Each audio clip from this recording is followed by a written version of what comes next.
हरे Krishna. Logical Gita की 56 video में आपका स्वागत है। श्री गुरुदेव को प्रणाम। आइए श्री राधा गोविंद देव जी की कृपा से आज के प्रश्न पर चर्चा करें। आपकी सेवा में नरहरि प्रहलाद दास। आज का हमारा प्रश्न बड़ा इंटरेस्टिंग है। आज का हमारा प्रश्न है कि क्या एकाध कमी चलती है। आई मीन ये बहुत सारे लोगों को मैंने अपने जीवन में कहते हुए देखा है कि यार हम किसी का बुरा नहीं करते, सबके साथ नेक हैं, अच्छे हैं, मतलब कुल मिला के अच्छे लोग। ऑब्वियसली जो जैसा होता है उसके संगी साथी भी वैसे होते हैं। तो मैं ऐसा मान के चलता हूँ कि मेरे मित्र, मेरे जानकार, जिनके साथ मैं काम करता हूँ, मिलता हूँ, आता हूँ, जाता हूँ, सभी अच्छे लोग हैं। उनमें से कुछ जो मैं ये तो नहीं कहूँगा बहुत क्लोज फ्रेंड्स हैं, बट से फ्रेंड्स में आते हैं। उनमें से कुछ एक आध हैं जो ड्रिंक करते हैं, एक आध हैं जो स्मोकिंग करते हैं। अब ओवरऑल व्यक्ति अच्छे हैं, बहुत अच्छे हैं, बट एक आध कमी उनमें है। अब अगर उनको टोको तो वो कभी कभी ये कह देते हैं कि क्या यार एक आध कमी तो चलती है, परफेक्ट तो भगवान होते हैं। खैर, अब ये आप में से जो भी इस वीडियो को सुन रहे हैं, हो सकता है कि ये नज़रिया आप भी रखते हो। भगवत गीता इस बारे में आपको क्या सलाह दे सकती है, उसके बारे में आपको डिस्कस करते हैं। भगवत गीता का दूसरा अध्याय 67 श्लोका। इंद्रियाणाम ही चरताम यत्मने अनुविधीयते तत् अस्य हर्ति प्रज्ञाम वायुनावम इव अंबसी। भगवान इस प्रश्न का उत्तर उदाहरण देके बता रहे हैं। भगवान कह रहे हैं जिस प्रकार पानी में तैरती नाव को प्रचंड वायु दूर बहा ले जाती है। भगवान ने क्या एग्जाम्पल दिया है? पानी में तैरती नाव। पानी में तैरती नाव एक सफल वर्किंग है, सक्सेसफुल वर्किंग है।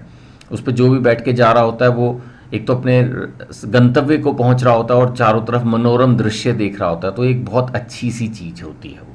ऐसे हमारा जीवन है, खुशहाल, अच्छा चल रहा है, लेकिन प्रचंड वायु उसे दूर बहा सकती है। भगवान ने ये एग्जाम्पल दिया, यानी एक परफेक्ट सिचुएशन को खराब कर रही है बुरी तरह से। कौन? सिर्फ एक तेज आंधी, प्रचंड वायु।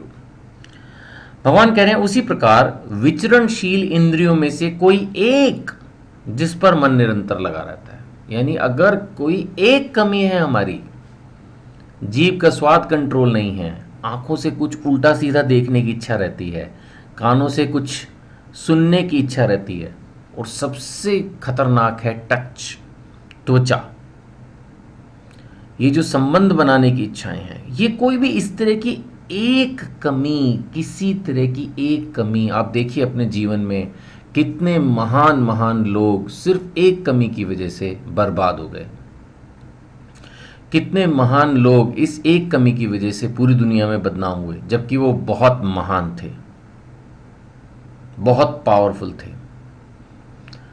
बहुत ज़्यादा उदाहरणों के साथ तो मैं बात पेश नहीं कर पाऊंगा, लेकिन अगर आप टच में हैं इस दुनिया के, तो हाँ, आपके दिमाग में एग्जाम्पल्स मेरे बोलते ही कौंधने शुरू हो गए होंगे, तो मुझे कोट करने की ज़रूरत नहीं है।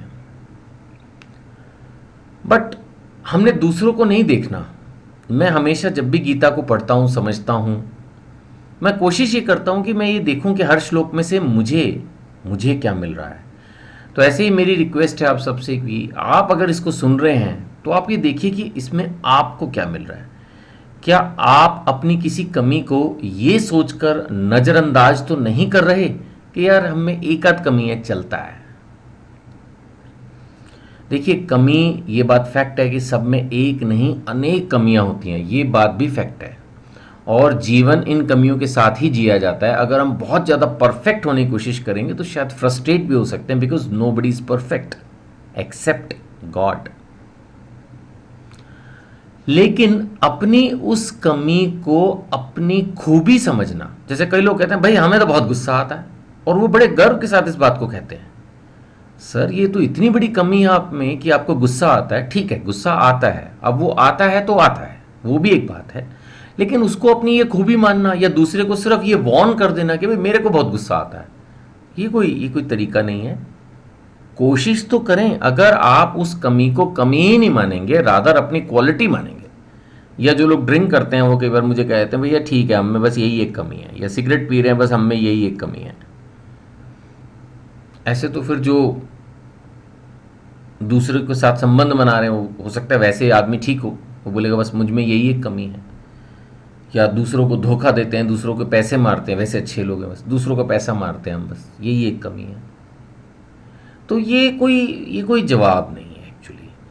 तो बस यही प्रार्थना इस श्लोक के माध्यम से करना चाहता हूँ कि अगर हमारे अंदर कोई ऐसी कमी है जिसका हमें नॉलेज है, कई बार हमारे अंदर ऐसी अनेक कमियां होती हैं जो हम ठीक नहीं कर पा रहे होते कोशिश के बावजूद, कोशिश करना ही बस हमारा फर्ज है।